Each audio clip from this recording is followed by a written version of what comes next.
రైతు సోదరులకు స్వాగతం. అమరావతి వాతావరణ కేంద్రం కీలక అప్డేట్ తెలియజేసింది. వాయువ్య బంగాళాఖాతంలో అల్పపీడన ద్రోణి ప్రభావంతో ఉత్తరాంధ్రలో, ఒడిశాలో, ఛత్తీస్గఢ్లో, తెలంగాణ ప్రాంతాల్లో ఒక మోస్తరు నుంచి చాలా ప్రాంతాల్లో భారీ వర్షాలు కురిసే అవకాశం ఉంది. రాబోయే 48 గంటల్లో ముఖ్యంగా శుక్రవారం నాటికి ఉత్తరాంధ్రలోని విజయనగరం, విశాఖపట్నం, శ్రీకాకుళం జిల్లాల్లో చాలా ప్రాంతాల్లో భారీ వర్షాలు నమోదయ్యే అవకాశం ఉందని విశాఖ వాతావరణ కేంద్రం కూడా హెచ్చరికలు జారీ చేసింది.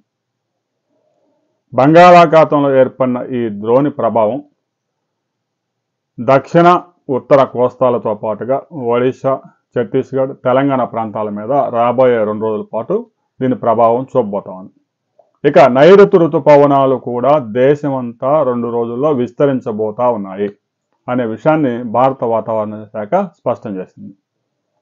శుక్రవారం నాటికి ఆంధ్రప్రదేశ్లోని ఉత్తర కోస్తా, ఉభయ గోదావరి, గుంటూరు, ప్రకాశం, నెల్లూరు జిల్లాలతో పాటు రాయలసీమ జిల్లాల్లో 2 నుంచి 6 సెంటీమీటర్ల వర్షపాతాలు నమోదయ్యే అవకాశం ఉంది.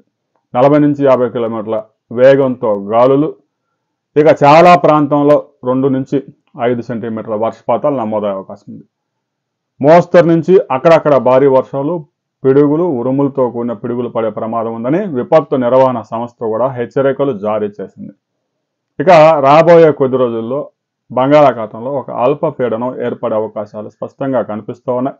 శాటిలైట్ పిక్చర్స్ని బట్టి దాని రిపోర్ట్ని స్టడీ చేస్తూ ఉన్నారు. రాబోయే రోజుల్లో దాని గురించి మరింత స్పష్టత రావాల్సి ఉంది. ప్రస్తుతానికి ద్రోణి ప్రభావంతో 3 రాష్ట్రాల్లో మోస్తరు నుంచి అక్కడక్కడ అతి భారీ వర్షాలు నమోదయ్యే అవకాశం ఉంది.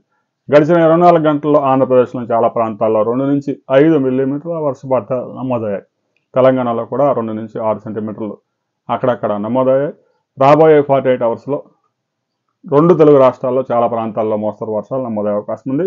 1-2 చోట్ల భారీ వర్షాలకు అవకాశం ఉందని అమరావతి వాతావరణ కేంద్రం తెలిపింది.